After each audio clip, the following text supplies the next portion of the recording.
Why, hello everybody, Spencer here, also known as ScreenSpeak, and in today's video, this is my Pixar top 10 ranking, my top 10 Pixar films. So without further ado, let's rank.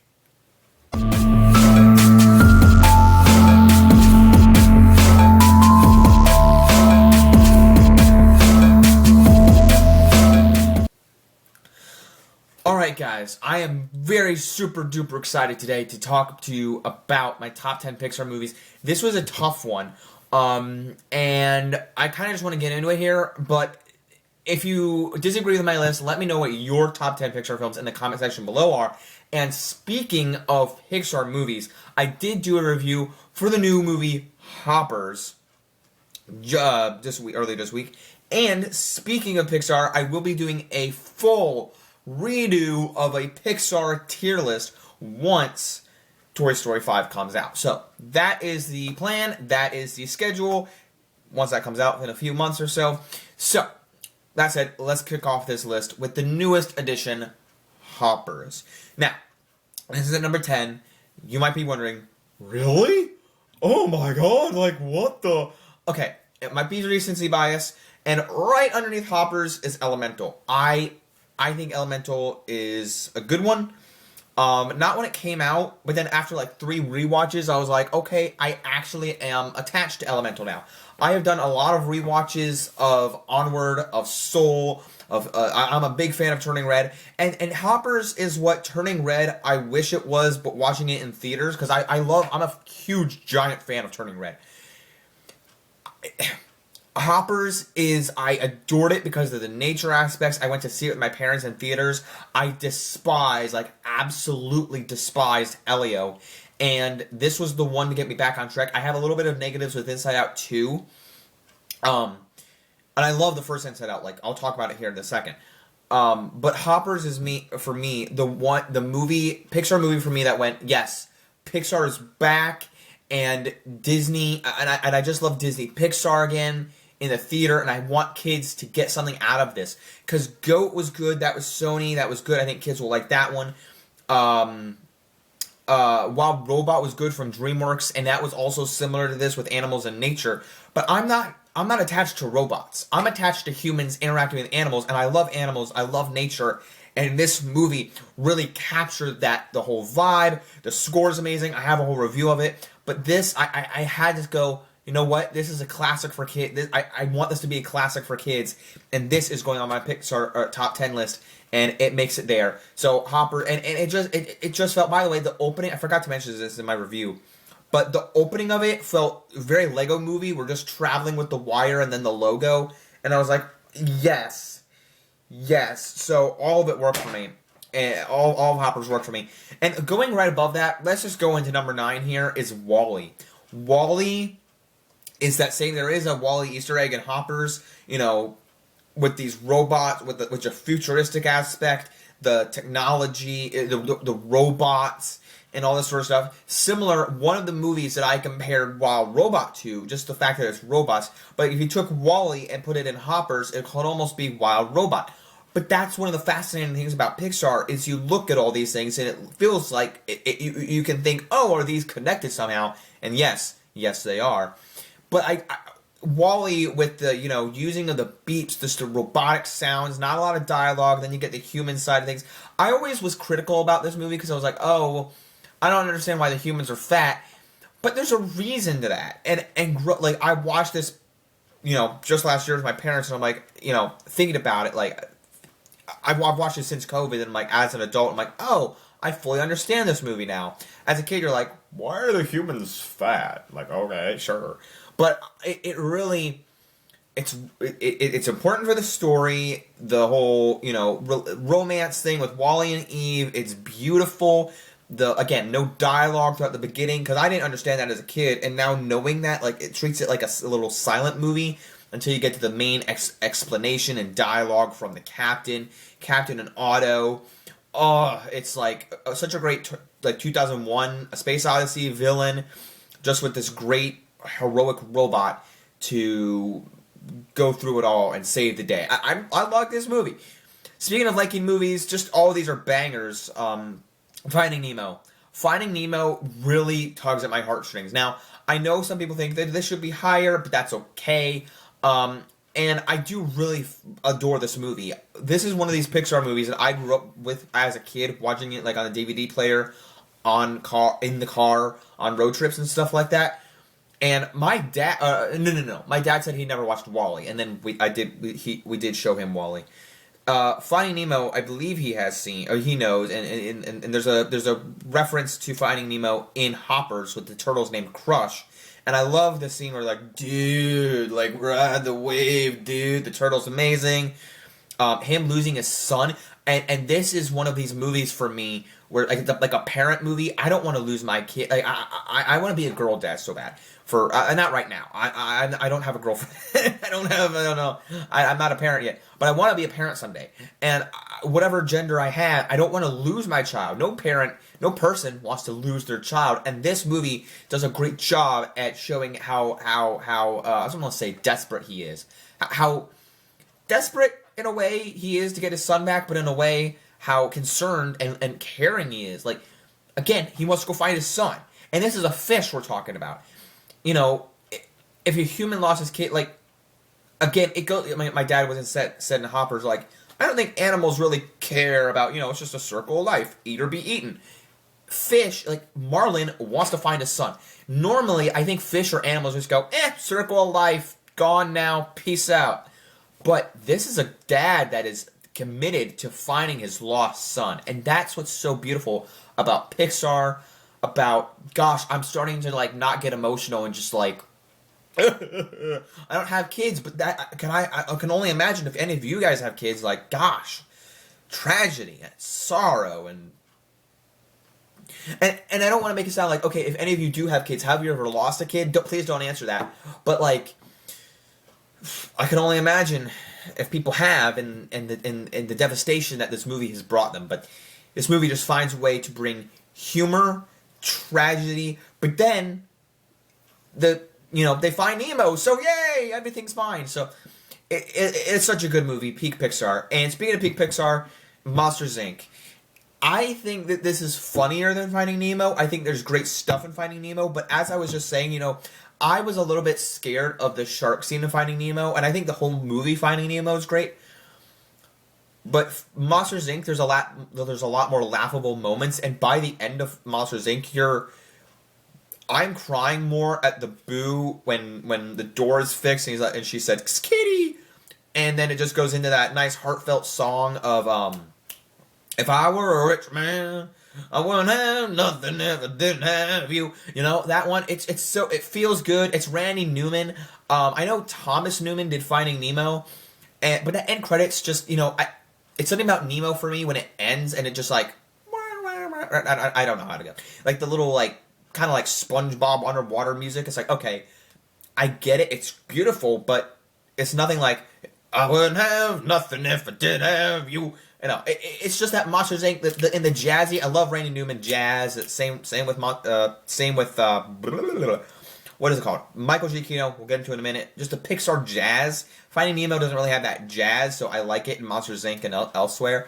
So I love it. Also, just the buddy relationship. I'm a big friend guy. One of the reasons I love Turning Red is because of the friendship thing. And I think I'll appreciate Finding Nemo more once I'm a parent. But I love all these movies different ways. But the friendship between Mike and Sully, oh my god! And the rivalry, not the rivalry, excuse me, the butting of heads, and then obviously there's Randall, and you find out more about him in Monsters University, underrated by the way. But it's just all these sort of things that come into play in the storytelling. It's like the evilness of Randall, and then the butting of the heads with the Mike and Sully thing, and just Kitty, and again the kid of Boo and Sully kind of acting as a dad, trying to put her to sleep. Oh, it's adorable. All of it makes Monsters Inc. come in at number... Yikes. That's 7. At number 6 and onward is... Well, except for my number 2, are like the Michael Giacchino run of films. Number 6 is Coco. Dude, my dad hasn't seen Coco, and I need to show it to him now. It actually comes out in his birthday month. Comes out it actually is a good time to watch it for him because it's his birthday month and Day of the Dead is his birthday month. So I'm telling him, just watch it in November. Perfect time for you, dude. So I want my dad to watch this movie. This is one of those movies I actually have not watched beginning and end in a while. I watched like the end. I watched certain moments of it like during COVID, and then I don't know.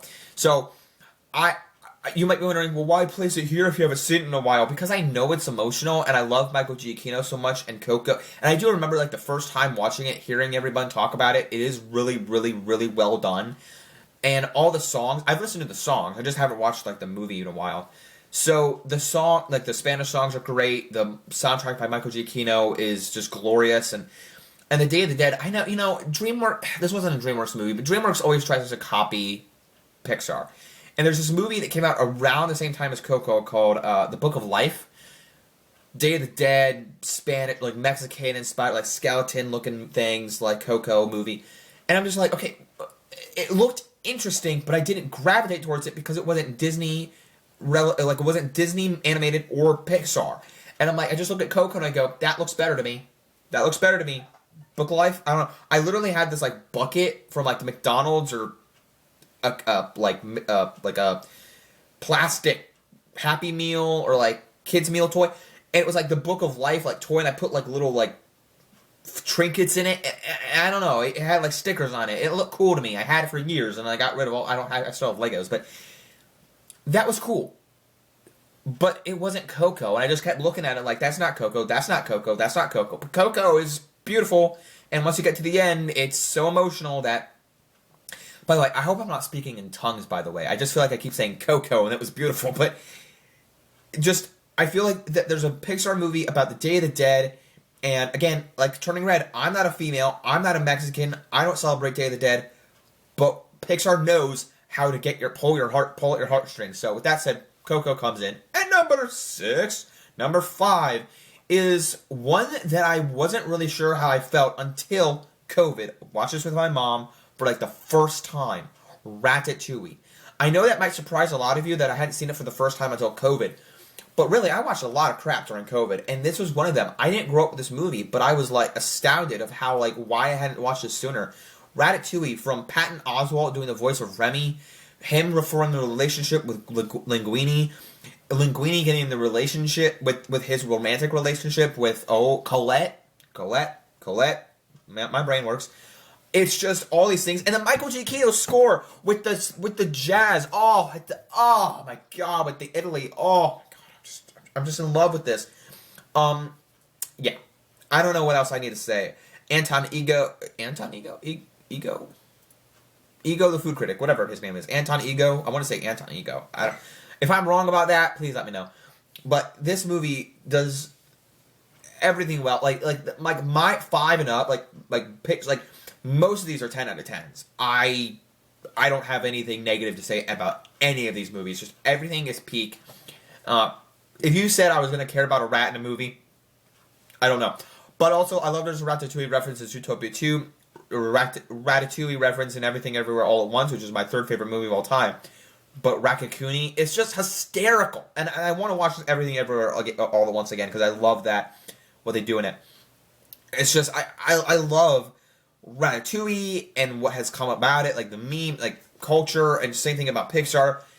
It comes in at number 5. Number 4 is Inside Out. Now, earlier I mentioned I have negatives with Inside Out 2. That is true. I'm not going to rant about it here. Inside Out is the best. See, what frustrates me most about Inside Out 2 is that Michael Giacchino didn't come back. I could rant about that forever. I don't want to. What Michael Giacchino does in Inside Out with the with the tracks that show emotion, they show emotion like for real. I don't know what happened in the second one that he left. If he was busy, that sucks. But 2, the composer just didn't do anything to show emotion at all. Anxiety, that's their whole movie, is just anxiety and hard rock. Like, okay. The first one is beautiful. The bing bong moments. Oh gosh, and the hug with the parents at the end, and then the Inside Out theme plays. Oh, it's so emotional.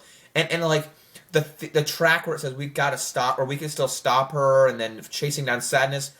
Oh my god, I'm getting emotional thinking about it. Like come on, and that movie just pulls at your heartstrings. The second one for me, it felt like I was kind of trying to cry. Like I'm like, oh, should I cry here? Is it wanting me to cry? And I'm kind of crying. But then every time I watch it not in the theater, I'm not crying, so then the movie doesn't work for me. Anyway, it's Inside Out, just every little strand, the character, like the emotional characters, the human characters, Bing Bong, obviously, the soundtrack, the story, the writing, the animation, the directing. By the way, it's not the same director as the first one of Inside Out 2, so that hurts it a little bit for me. But everything in the first one is peak Pixar, works for me, and it comes in at number 4. Number 3, oh my god, I struggled with this so much. The first one, my number 1 is not changing, but my 2 and 3, man, I struggle with this I struggle with it like something. I don't know. I'm going with Up. Now, I would watch Up over my number 2 any day of the week, but if I want to cry more, I'm crying. Actually, I'm crying at both of these, but it depends on how much I cry of my number 2 and my number 3. So I'm going with Up for this, but Up was the first movie I saw in the theater. Not in my life, but in the theater. And I got this movie on DVD from my uncle, my favorite uncle. He's one of my favorite uncles. He's so great. And he got me a Doug the Dog plush. I mean, he like went all out for Up, and I was like, when I watched Up, and I watched the first 10 minutes, I didn't really fully know what was going on because like the married life theme.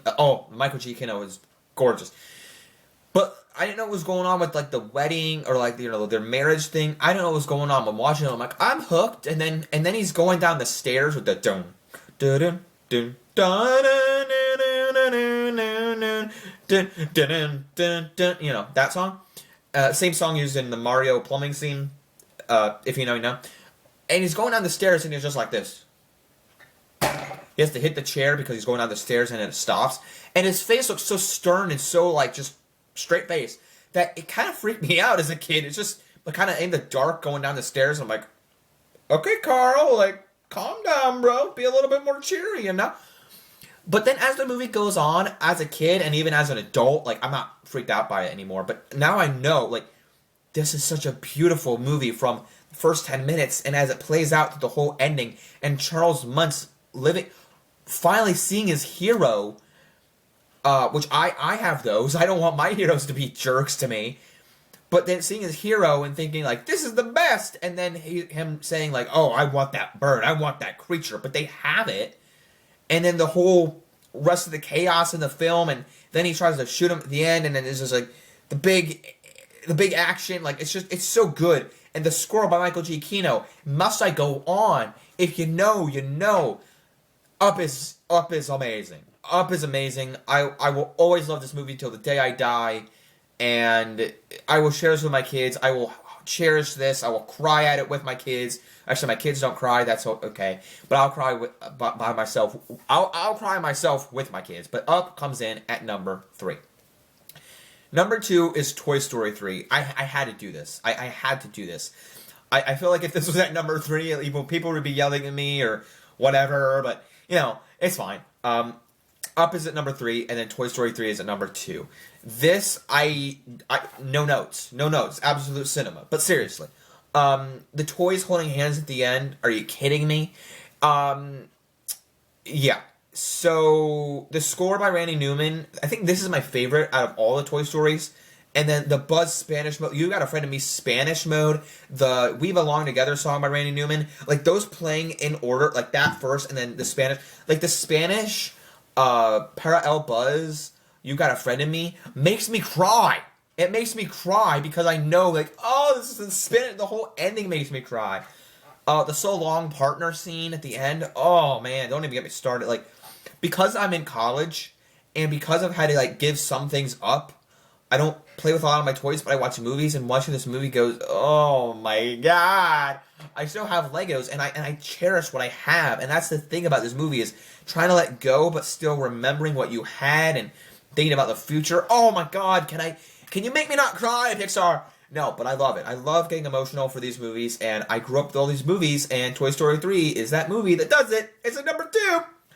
Number one, guys, have you figured it out? Have you not figured it out? It's The Incredibles. I would have worn my Incredibles 2 shirt, but I wore it for my Hoppers review, so I wore my Toy Story shirt instead. The Incredibles is my favorite Pixar movie, and I'm a fan of Incredibles 2. I'm a fan of Incredibles 2. Suck it. So that I'm excited. I'm excited for Incredibles 3, like beyond excited to infinity and beyond. It better be on par with the first Incredibles, and it better be incredible. The first, that was a bad joke. It better be on par because our last name is Par. Par, inconceivable. I'm not happy, Bob. Not happy. Oh my god, I love all the lines. Just the lines are quotable from the first one, and I still quote stuff from the second one too. Actually, I don't know what I quote from the second one, but I know the lines of the second one. It's just, are there quotes in it? Anyway, I digress. The first one is great. The whole suicide thing, I didn't completely understand until I watched it multiple times during COVID, and I'm like, oh, okay. Because I just thought, I didn't know it was suicide, like when I was watching it as a kid. Am I not allowed to say those things on YouTube? Maybe. I don't know. Anyway, we're here to talk about something else other than that word. But The Incredibles is awesome. The Syndrome. I'm Syndrome. I'm actually gonna go dressed as him for Halloween this year, so that'll be cool. I'll put something on. I'll make a post on YouTube about it because I'm not on social media. A lot of the social medias actually, but the Incredibles is great. The team up, the family dynamic is great. That's why I love the involvement. I mean, in the sequel, and just Michael Giacchino's score. It's one of my favorite scores, actually. Like both Incredibles are some of my favorite scores ever, just from Michael Giacchino and stuff. I love him. I mean, I love Up To. Inside Out score is great. Just one of the things. So Incredibles comes in at number one. So before I finish this video, I have to say something. I am sorry that the first two Toy Stories aren't on this list. I think they're great cinema achievements. And before I continue that, all of Michael Giacchino Pixar I love. I'm a fan of Cars 2. It's obviously not making this list, but I will be discussing more of these movies in depth in my Pixar tier list that's coming out when I make it during Toy Story 5 week or whatever.